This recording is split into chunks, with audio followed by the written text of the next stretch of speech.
जी, आज मैं आपको करवाने जा रहा हूँ कैश फ्लो स्टेटमेंट का प्रैक्टिकल क्वेश्चंस। और लगभग इसी प्रकार का क्वेश्चन आपको एग्ज़ाम में भी आता है, तो ध्यान से समझिएगा कि किस तरीके से हम कैश फ्लो स्टेटमेंट बनाते हैं। और एग्ज़ाम में भी आपको इसी प्रकार से इस क्वेश्चन को सॉल्व करके दिखाना है। आपको एक क्वेश्चन दे रखा है और क्वेश्चन के अकॉर्डिंगली आपको 2 साल की बैलेंस शीट दे रखी है, कंपेरेटिव बैलेंस शीट दे रखी है। एक आपको 31 मार्च 2018 की बैलेंस शीट दे रखी है, एक आपको 31 मार्च 2019 की बैलेंस शीट दे रखी है। और ये आपका बैलेंस शीट का फॉर्मेट है। जैसा आप सभी को पता है कि बैलेंस शीट की लायबिलिटी साइड पे हमारा होता है इक्विटी एंड लायबिलिटी। उसका पहला कंटेंट होता है शेयर होल्डर फंड, जिसके 2 फर्दर सब हेड होते हैं। एक होता है आपका शेयर कैपिटल, एक होता है आपका रिजर्व एंड सरप्लस। फिर आता है हमारा नॉन करंट लायबिलिटी, जिसका कंटेंट होता है लॉन्ग टर्म बोरोइंग। और फिर हमारा आता है करंट लायबिलिटी। इसी प्रकार से एसेट्स में नॉन करंट एसेट्स होते हैं, फिर उसके बाद हमारे करंट एसेट्स होते हैं, और कुछ हमें नोट्स टू अकाउंट्स दे रखा है। तो हमें इस क्वेश्चन को सॉल्व करना है। अब सबसे पहले कैश फ्लो स्टेटमेंट होती क्या है। देखिए, हमने पहले भी पढ़ा है कि कैश फ्लो स्टेटमेंट होता क्या है। मैंने आपको पहले भी बताया था कि जब भी आप क्वेश्चन करेंगे तो हमें पहले से पता होता है कि हमारे पास ओपनिंग कैश का बैलेंस क्या है और क्लोजिंग कैश का बैलेंस क्या है। लेकिन हम ये जानना चाहते हैं कि ये जो ओपनिंग कैश और क्लोजिंग कैश के बीच का डिफरेंस है, ये बेसिकली आया कहाँ से है। इस क्वेश्चन में भी देखिए, अगर आप देखेंगे तो ओपनिंग कैश का बैलेंस 25,000 है, क्लोजिंग कैश का बैलेंस क्या है, 50,000 है। देखिए, कंपनी एक्ट के फॉर्मेट के अकॉर्डिंगली करंट ईयर हमेशा आपको पहले गिवन होगा और प्रीवियस ईयर आपको सेकंड में गिवन होगा। ये करंट ईयर होता है और ये प्रीवियस ईयर होता है, तो हमेशा ध्यान रखिएगा इन चीज़ों का। तो यहाँ पे कैश का जो ओपनिंग बैलेंस था वो था 25,000 रुपये, 25,000। और कैश का जो क्लोजिंग बैलेंस है वो है 50,000। It means during the year आपने 25,000 का कैश अर्न किया। कंपनी के पास 25,000 रुपये का कैश आया, लेकिन कंपनी ये जानना चाहती है कि ये कैश कहाँ से आया है। क्या ये उसकी ऑपरेटिंग एक्टिविटी से आया है, क्या ये उसकी इन्वेस्टिंग एक्टिविटी से आया है, या फिर ये उसकी फाइनेंसिंग एक्टिविटी से आया है। तो इस क्वेश्चन को हम इसी प्रकार से सॉल्व करेंगे। तो आपका जो सॉल्यूशन है, आंसर तो आपको पहले से पता है कि भाई आपका जो कैश है वो 25,000 से चेंज हुआ है। It means change in cash and cash equivalent आपका 25,000 आना चाहिए। तो चलिए, अगर मैं इसको सबसे पहले क्वेश्चन में इसी को देखिए, कैश एंड कैश इक्विवेलेंट। तो ये हमारा फॉर्मेट होता है। तो इसका मतलब आपको बिगिनिंग का कैश दे रखा है जी 25,000, क्लोजिंग कैश दे रखा है आपको 50,000। तो इट मीन्स 50,000 का आपके पास देखिए क्लोजिंग कैश है, 25,000 का आपके पास ओपनिंग कैश है। इट मीन्स 25,000 आपका यहाँ पे क्या है, आंसर आना चाहिए। यानी कि आपका जो आंसर होगा यहाँ पे net increase oblique decrease in cash and cash equivalent, आपका पॉजिटिव में आंसर आना चाहिए 25,000। अगर आपका ये answer A plus B plus C करके 25,000 नहीं आता, इट मीन्स आपने अपना क्वेश्चन कहीं ना कहीं गलत किया है। तो देखिए, अभी तक मैंने सिंपल स्टेप उठाया। मेरा क्लोजिंग कैश बैलेंस है 50,000, मेरा ओपनिंग कैश बैलेंस है 25,000। 50 और 25 के बीच का डिफरेंस होता है 25,000। ये मैंने यहाँ पे पुट कर दी वैल्यू। उम्मीद करता हूँ आपको ये सिंपल सा स्टेप समझ आ गया होगा। अब आप सबसे पहले देखिए बैलेंस शीट को। किसको देखना है आपको? बैलेंस शीट को देखिए। बैलेंस शीट क्या कहती है? बैलेंस शीट में सबसे पहले है प्रॉपर्टी प्लांट एंड इक्विपमेंट। क्या है? Property plant and equipment. मैंने आप लोगों को बताया कि एसेट्स का एक सिंपल सा नियम होता है। ये जितने भी एसेट्स हैं, इन सब का एक सिंपल सा नियम होता है कि अगर ये बढ़ रहे हैं तो ये हमारे कैश को क्या कर देंगे, कम कर देंगे। और अगर ये घट रहे हैं तो हमारे कैश को क्या है, बढ़ा देंगे। चाहे वो फिक्स एसेट्स हैं, चाहे वो करंट एसेट्स हैं, इनका कैश के ऊपर हमेशा नेगेटिव इम्पैक्ट पड़ता है। सिंपल है ना। आपने अगर एक फर्नीचर खरीदा तो फर्नीचर के खरीदने से कैश कम होगा। आपने फर्नीचर बेचा तो फर्नीचर के बेचने से कैश बढ़ेगा। इट मीन्स जब जब आपका एसेट बढ़ेगा तब तब आपका कैश बैलेंस कम होगा, और जब जब आपका एसेट कम होगा तब तब आपका कैश बैलेंस क्या है, बढ़ जाएगा। ये एसेट्स का सिंपल सा नियम होता है। अब हम इस क्वेश्चन की अगर हम बात करें तो यहाँ पे कौन कौन से एसेट हैं? पहला एसेट है आपका property plant and equipment. Opening में 4,50,000 था और क्लोजिंग में कितने का हो गया? ये 6 लाख का हो गया। हमारा काम है देखना क्या इसके ऊपर कोई एडजस्टमेंट है। डेप्रिसिएशन के अलावा इसके ऊपर कोई भी एडजस्टमेंट नहीं है। और एक चीज़ और याद रखिएगा, कभी भी किसी एसेट्स की या किसी भी लायबिलिटी की वैल्यू अगर नोट्स टू अकाउंट्स में दे रखी होती है तो हमें नोट्स टू अकाउंट को ही फॉलो करना होता है। बेशक मेरा प्रॉपर्टी प्लांट एंड इक्विपमेंट यहाँ पे ये दे रखा है 450 प्लस 6 लाख, लेकिन क्वेश्चन में इसका नोट्स टू अकाउंट्स दे रखा है, तो मुझे नोट टू अकाउंट क्या करना है? फॉलो करना है। उम्मीद करता हूँ आपको याद रहेगा।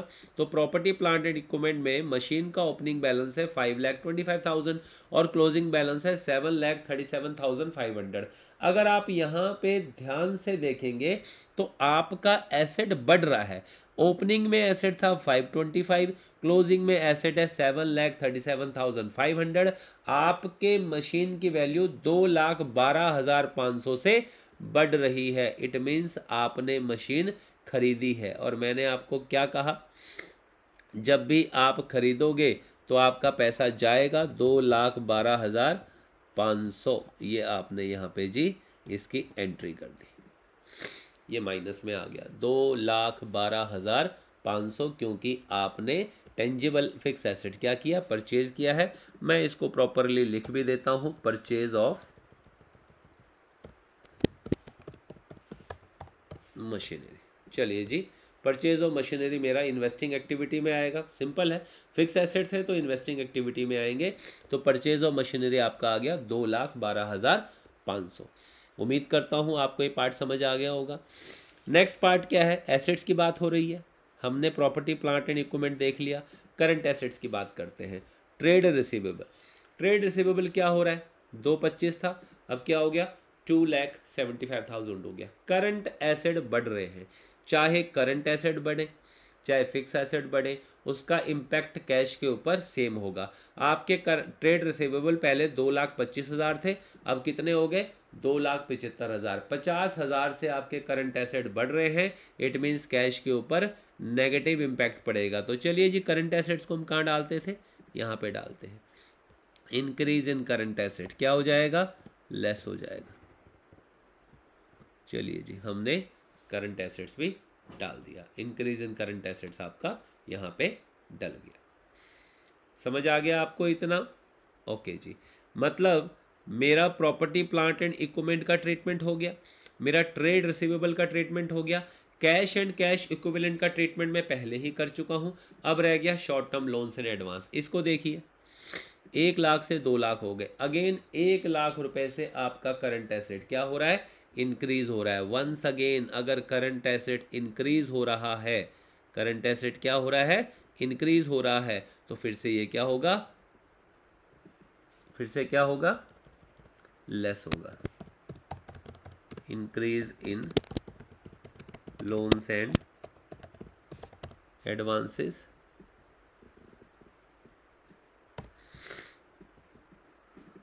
कितने से इंक्रीज हो रहा है? ये हमारा 1 लाख रुपए से इंक्रीज हो रहा है। तो इस तरीके से हमारा ये भी नेगेटिव में चला जाएगा। और इसको भी मैं क्लियरली लिख देता हूँ, इंक्रीज इन ट्रेड रिसीवेबल। तो चलिए, क्योंकि ट्रेड रिसीवेबल का बैलेंस बढ़ा तो मैंने इसे माइनस में लिखा।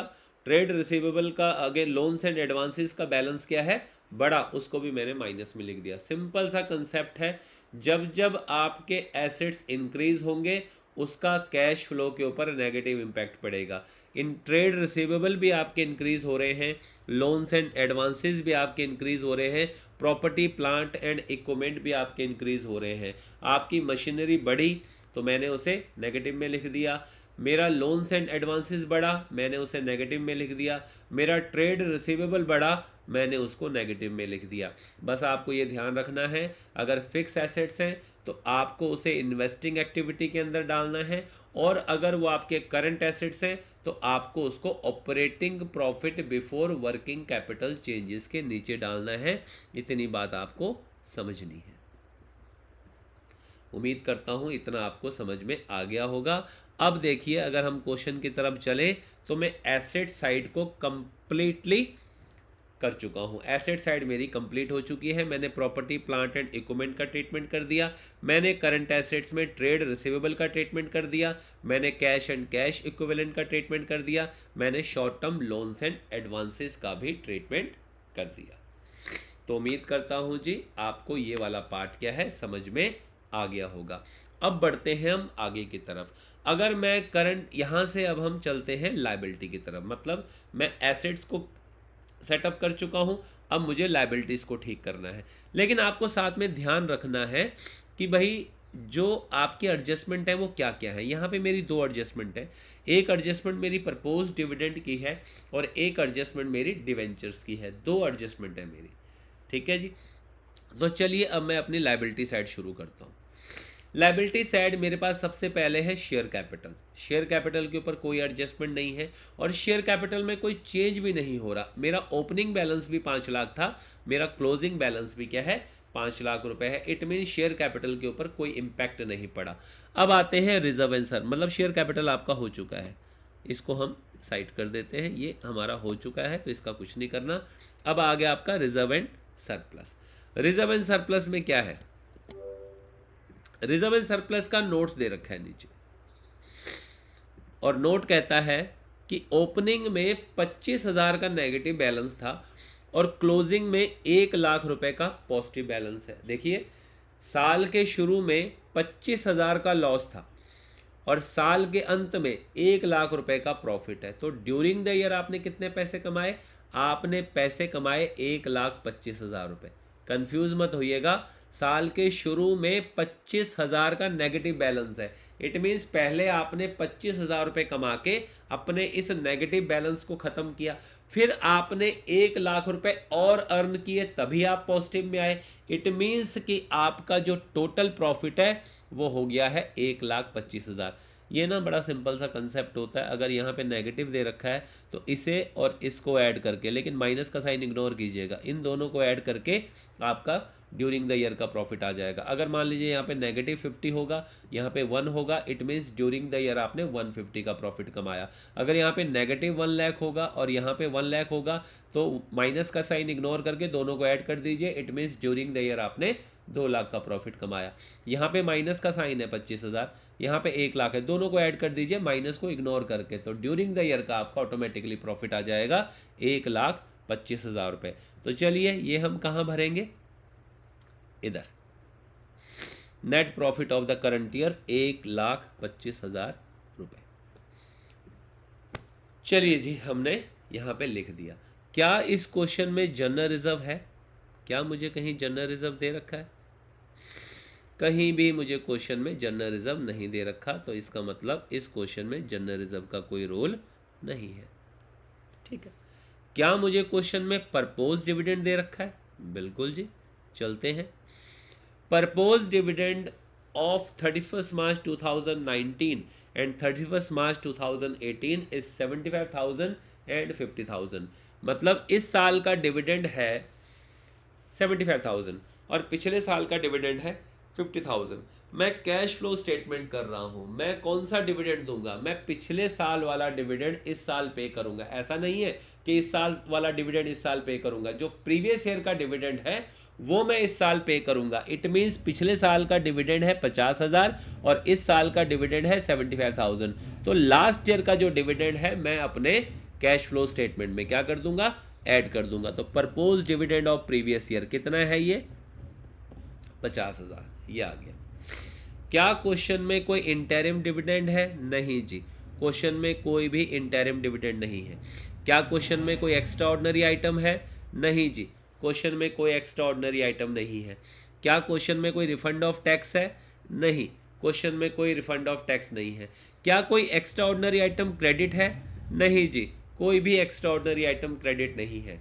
क्या क्वेश्चन में प्रोविजन फॉर टैक्सेस है, हाँ जी, हमको नजर आया था प्रोविजन फॉर टैक्सेस। देखिए मैं नोट्स टू अकाउंट्स को अब डील कर रहा हूँ। सबसे पहले देखिए मैंने शेयर कैपिटल को डील कर दिया, अब मैं रिजर्व एंड सरप्लस को डील कर रहा हूँ। इट मीन्स प्रॉफिट के सारे कंपोनेंट, प्रॉफिट के कौन कौन से कंपोनेंट होते हैं, ट्रांसफर टू जनरल रिजर्व होता है, प्रपोज डिविडेंड होता है, इंटरिम डिविडेंड होता है एंड प्रोविजन फॉर टैक्सेशन होता है। तो आपको सीक्वेंस में ही चलना है। मैंने शेयर कैपिटल का ट्रीटमेंट कर दिया, अब मैं रिजर्व एंड सरप्लस के सारे कंटेंट के ट्रीटमेंट करूंगा। तो चलिए जी, रिजर्व एंड सरप्लस में प्रॉफिट हम ले चुके हैं, उसके अलावा हम प्रपोज डिविडेंड का ट्रीटमेंट कर चुके हैं। अब आ गया आपका provision for taxation. Provision for taxation opening balance है 75,000। ओपनिंग बैलेंस मतलब पिछले साल का बैलेंस, और इस साल का बैलेंस कितना है 1,25,000। तो देखिए, जब आपको टैक्स का सिर्फ ओपनिंग बैलेंस और क्लोजिंग बैलेंस दे रखा हो, इट मीन्स ये टैक्स आपको क्या करना है, पे करना है, और इस टैक्स का आपको क्या बनाना है, प्रोविजन बनाना है। ये पेड टैक्स है और ये प्रोविजन टैक्स है। तो आपकी ऑपरेटिंग एक्टिविटी में दो पार्ट होते हैं टैक्स के, एक होता है प्रोविजन और एक होता है आपका इनकम टैक्स पेड। क्या बताया मैंने आपको कि एक होता है आपका प्रोविजन फॉर टैक्सेस और एक होता है आपका इनकम टैक्स पेड। तो हमने क्या करना है, ये जो करंट ईयर है, करंट ईयर 1,25,000, ये मेरा प्रोविजन है और ये जो है मेरा पेड टैक्स है। तो चलिए फॉर्मेट में क्या करेंगे हम, प्रोविजन फॉर टैक्सेशन, हम लोग प्रोविजन फॉर टैक्सेशन ले लेंगे 1,25,000, और ये जो इनकम टैक्स पेड है, इनकम टैक्स पेड हमारा उस क्वेश्चन के अकॉर्डिंगली कितना था, 50,000। यहाँ पे मैंने 50,000 रुपीज़ की एंट्री कर दी। ठीक हो गया, यहाँ तक सभी को क्लियर है। देखिए, मैं कुछ भी आउट ऑफ द बॉक्स नहीं कर रहा, मैं सिंपल क्वेश्चन को फॉलो कर रहा हूँ। सबसे पहले मैंने क्या किया, कैश एंड कैश इक्विवेलेंट का ट्रीटमेंट किया, फिर प्रॉपर्टी प्लांट एंड इक्विपमेंट किया, ट्रेड रिसीवेबल किए, शॉर्ट टर्म लोन किया, मेरी एसेट साइड रैपअप हो गई। फिर मैंने शेयर कैपिटल का ट्रीटमेंट किया, फिर मैंने रिजर्व एंड सरप्लस के साथ जितने भी कंटेंट उससे रिलेटेड होते हैं उनको मैंने सेटल कर दिया। ठीक हो गया इतना। अब चलते हैं हम लोग आगे की तरफ। आगे है आपका non current liability. Non current liability में क्या है, 1,50,000 के आपके डिवेंचर्स थे, अब आपके डिवेंचर्स हो गए हैं 2,50,000 के। मतलब ड्यूरिंग द ईयर 1,00,000 रुपए से आपकी लायबिलिटी बढ़ी है। और मैंने आपको क्या कहा, क्या बताया मैंने आप लोगों को कि लायबिलिटी के केस में हमेशा पॉजिटिव होता है। अगर लायबिलिटी बढ़ रही है तो उसे प्लस में लिखना है, और लायबिलिटी अगर घट रही है तो उसे माइनस में लिखना है। तो यहाँ पर लॉन्ग टर्म बोरोइंग आपकी बढ़ रही है। कितने से बढ़ रही है, 1,00,000 रुपए से आपकी लॉन्ग टर्म बोरोइंग बढ़ रही है। अब लॉन्ग टर्म बोरोइंग होती है इन्वेस्टिंग का पार्ट, यहाँ पर 1,00,000 रुपए से आपकी ये बढ़ गई। क्लियर है इतना। चलिए जी, तो और तो मेरा ये किसी काम का यहाँ पे नहीं है। इतना क्लियर हो गया आपको। अब चलते हैं हम लोग दूसरी लायबिलिटी की तरफ, करंट लायबिलिटी। इसमें एक शॉर्ट टर्म बोरोइंग है और एक शॉर्ट टर्म प्रोविज़न है। अब शॉर्ट टर्म बोरोइंग में है बैंक ओवरड्राफ्ट, ठीक है जी। और ओहो, बैंक ओवरड्राफ्ट का मैंने इसके अंदर शायद मैं अमाउंट लिखना भूल गया, कोई बात नहीं। तो बैंक ओवरड्राफ्ट हमारा यहाँ पर है 1,00,000 और यहाँ पर है 1,50,000 रुपये। तो अगेन देखिए, बैंक ओवरड्राफ्ट क्या हुआ, लायबिलिटी है ये, तो यहाँ पे आपका 1,00,000 था, अब आपका क्या हो गया 1,50,000 हो गया। तो 50,000 रुपीज़ से क्या है, आपका बैंक का बैलेंस क्या हो रहा है, इंक्रीज हो रहा है। बैंक ओवरड्राफ्ट भी अपने आप में क्या होता है, लोन होता है। तो ये भी हमारी इन्वेस्टिंग का पार्ट होता है। देखिए आपको यहाँ पे मिलेगा बैंक ओवरड्राफ्ट, आपको मिल गया जी, ठीक है जी। अब बैंक ओवरड्राफ्ट अगर डिक्रीज होता तो हम उसे माइनस करते, लेकिन यहाँ पर जो आपका बैंक ओवरड्राफ्ट है वो क्या हो रहा है, इंक्रीज हो रहा है, तो हम उसे क्या कर देंगे, प्लस कर देंगे।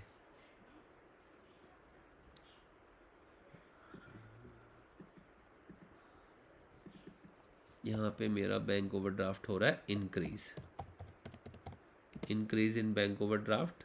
तो 50,000 रुपीज़ हमने क्या कर दिया, अपना बैंक ओवरड्राफ्ट को जोड़ दिया। क्लियर हो गया इतना। क्वेश्चन में देखिए, अगेन मैं बता रहा हूँ आपको, शेयर कैपिटल का ट्रीटमेंट हो चुका है, रिजर्व एंड सरप्लस का ट्रीटमेंट हो चुका है, लॉन्ग टर्म बोरोइंग का ट्रीटमेंट हो चुका है, शॉर्ट टर्म बोरोइंग का ट्रीटमेंट हो गया और शॉर्ट टर्म प्रोविजन का ट्रीटमेंट हो गया। अभी जो बोरोइंग है ना, इस बोरोइंग के ऊपर एक एडजस्टमेंट थी इंटरेस्ट ऑन डिवेंचर की। कि आपका जो 1 लाख, अब देखो वो कहता है कि आपके डिवेंचर इशू है 150 से 250 हो गए, ये जो 1 लाख रुपए के डिवेंचर हैं ये 31 मार्च 2019 को इशू है। देखिए आपका साल 2 साल दे रखे हैं, एक दे रखा आपको 2018, एक दे रखा आपको 2019। अब वो कह रहा है कि जो डिवेंचर है वो लास्ट डेट को इशू हुए, तो अगर डिवेंचर लास्ट डेट को इशू हुए हैं तो इट मीन्स जो इंटरेस्ट है वो इस बैलेंस के ऊपर मिलेगा, 150 के ऊपर मिलेगा, क्योंकि ये तो लास्ट डेट को इशू होकर आपके 250 हुए। इसका मतलब पूरे साल आपके डिवेंचर 150 थे, लास्ट में जाके 250 हो गए, तो इंटरेस्ट ऑन डिवेंचर इस 150 के ऊपर लगेगा। तो 150 का 10% कितना होता है, 15,000 इंटरेस्ट ऑन डिवेंचर। और आपको याद होगा इंटरेस्ट ऑन डिवेंचर कहाँ आता है जी, ये देखिए non cash and non operating item में हमारा आता है इंटरेस्ट ऑन डिवेंचर, कितना, 15,000 रुपये। और इसके दो इफेक्ट पड़ते हैं, यहाँ ये ऐड होता है और फाइनेंसिंग एक्टिविटी में ये क्या होता है, लेस होता है। यहाँ पे ये हो गया लेस, यहाँ पे हमने इसको क्या कर दिया जी, लेस कर दिया। क्लियर है इतना। अब आगे आते हैं, और कुछ बचा हुआ है, हाँ जी एक छोटी सी एडजस्टमेंट रहेगी डेप्रिसिएशन की। ओपनिंग में डेप्रिसिएशन 75,000 थी, क्लोजिंग में ये हो गई 1,37,500। तो मतलब ड्यूरिंग द ईयर आपकी जो डेप्रिसिएशन है वो लग रही है 62,500 की। तो डेप्रिसिएशन एक नॉन कैश आइटम होती है, तो नॉन कैश आइटम कहाँ आती है, यहाँ पे 62,500। बस जी, कोई फिक्स एसेट्स के ऊपर अब आपको लॉस नहीं है। तो ये जो बॉक्सेस हैं ये फ़िलहाल मेरे किसी काम के नहीं हैं, तो इनको हम हटा देते हैं। Assets, profit on sale of investment, rent received, dividend received, हमारे पास कुछ नहीं है, तो इनको हम हटा देते हैं। तो यहाँ पे नेट प्रॉफिट बिफोर एक्स्ट्राऑर्डिनरी, अब हम अपना टेबल कंप्लीट करते हैं। ये अमाउंट आ जाएगी आपकी 3 लाख। मेरे पास नेट प्रॉफिट था 1,25,000, उसमें प्रपोज डिविडेंड को हमने ऐड कर दिया, फिर मैंने प्रोविज़न फॉर टैक्सेस को ऐड कर दिया, मेरा अमाउंट आ गया 3 लाख रुपीज़ का। फिर उसमें मैंने डेप्रिसिएशन रिटर्न ऑफ को ऐड कर दिया 62,500, इंटरेस्ट ऑन डिवेंचर को मैंने क्या कर दिया, ऐड कर दिया 15,000। तो ये करने के बाद जो मेरा ऑपरेटिंग प्रॉफिट है बिफोर वर्किंग कैपिटल चेंजेस वो आ गया 3,77,500। उसके बाद इंक्रीज इन ट्रेड रिसीवेबल को हमने क्या कर दिया, माइनस कर दिया। ठीक है जी। Increase in loans and advances को भी हमने क्या कर दिया, माइनस कर दिया। ओके। उसके बाद डिक्रीज इन करंट एसेट, देखिए मेरे पास कोई है नहीं तो मैं इसको यहाँ से हटा देता हूँ। इंक्रीज इन करंट लायबिलिटी, मेरे पास कोई है नहीं तो मैं इसको भी क्या है, हटा देता हूँ। मतलब दोनों ही चीज़ें हमारी क्या हो रही हैं, यहाँ से लेस हो रही हैं। यहाँ तक क्लियर है आपको। तो मेरा कैश जनरेटेड फ्रॉम ऑपरेशंस आ जाएगा, कैश जनरेटेड फ्रॉम ऑपरेशन आ जाएगा यहाँ पे 2,27,500। उम्मीद करता हूँ आपको समझ आ गया होगा। अच्छा, इसमें एक बात और ध्यान रखिएगा, ये जो लोन्स एंड एडवांसेस है, देखिए लोन्स एंड एडवांसेस जो है वैसे ये करंट एसेट का पार्ट होता है और मैंने इसको करंट एसेट में लिखा है, लेकिन इसको डील करने के दो तरीके होते हैं। आप इसे करंट एसेट में भी लिख सकते हैं, आप इसे इन्वेस्टिंग एक्टिविटी में भी लिख सकते हैं, क्योंकि जब आप किसी को लोन्स एंड एडवांस देते हैं तो ये इन्वेस्टिंग एक्टिविटी का भी पार्ट माना जा सकता है। तो अगर आप इसको इन्वेस्टिंग एक्टिविटी में भी डाल देंगे तो भी कोई फ़र्क नहीं पड़ेगा, तब भी आंसर सेम आएगा। सिर्फ इतना फ़र्क पड़ेगा कि ऑपरेटिंग का आंसर अलग हो सकता है, इन्वेस्टिंग का आंसर अलग हो सकता है। तो लोन्स एंड एडवांसेस को आप इन्वेस्टिंग एक्टिविटी में भी डाल सकते हैं। मैंने यहाँ पे डाल दिया इसको वर्किंग कैपिटल के अंदर, बट आप भी प्रेफर कीजिएगा कि इसको इन्वेस्टिंग एक्टिविटी में डाल दीजिएगा। चलिए, अब तो डाल दिया, कोई बात नहीं। तो 2,27,500 मेरा कैश जनरेटेड फ्रॉम ऑपरेशंस आ गया। इसमें से हम क्या पे करेंगे, इसमें से हम ये 50,000 रुपीज़ का टैक्स पे कर देंगे। इट मीन्स कि 2,27,500 में से जब आप ये 50,000 रुपीज़ का टैक्स पे कर दोगे तो आपका आंसर आ जाएगा 1,77,500। तो net cash flow from operating activity से जो मेरा कैश फ्लो है वो आ गया 1,77,500, 1,77,500। 500, ये मेरा आ गया है net cash flow from operating activity. तो उम्मीद करता हूँ आपको समझ में आ गई होगी मेरी बात। मैं आपको थोड़ा सा ऑपरेटिंग एक्टिविटी का गो थ्रू बता देता हूँ। सबसे पहले हमने क्या किया था, net profit of current year लिया, उसमें मैंने प्रपोज डिविडेंड को ऐड किया, प्रोविजन फॉर टैक्सेस को ऐड किया, तो net profit before extraordinary item आ गया। फिर मैंने उसमें डेप्रिसिएशन रिटर्न ऑफ को ऐड किया, इंटरेस्ट ऑन डिवेंचर को ऐड किया, तो मेरा operating profit before working capital changes आ गया। उसमें मैंने ट्रेड रिसीवेबल को 50,000 को लेस कर दिया, increase in loans and advances को लेस कर दिया, तो मेरा 2,27,500 आ गया। और फिर मैंने इनकम टैक्स पेड उसमें से माइनस कर दिया।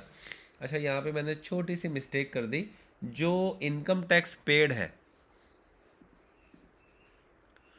तो क्वेश्चन में इनकम टैक्स पेड आपका कितना है ये मुझे चेक करना पड़ेगा।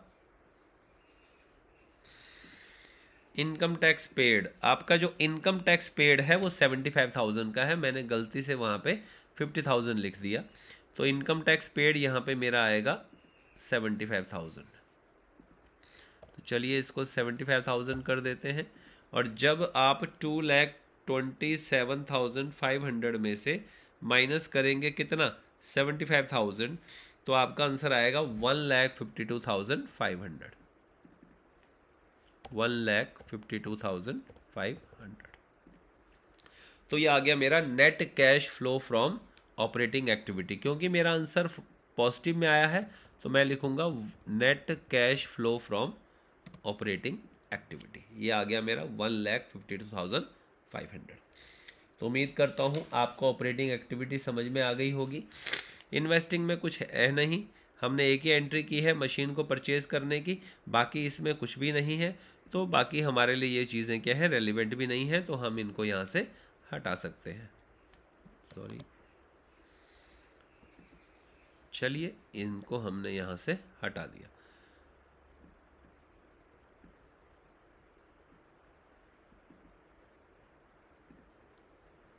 अब आपको भी पता है कि 3 चीज़ों से बल्कि हमारी एक्टिविटी बनती है। ऑपरेटिंग एक्टिविटी होती है, इन्वेस्टिंग होती है, फाइनेंसिंग होती है। यहाँ पे हमारे पास नेगेटिव में आ गया, क्या आया नेगेटिव में, 2,12,500।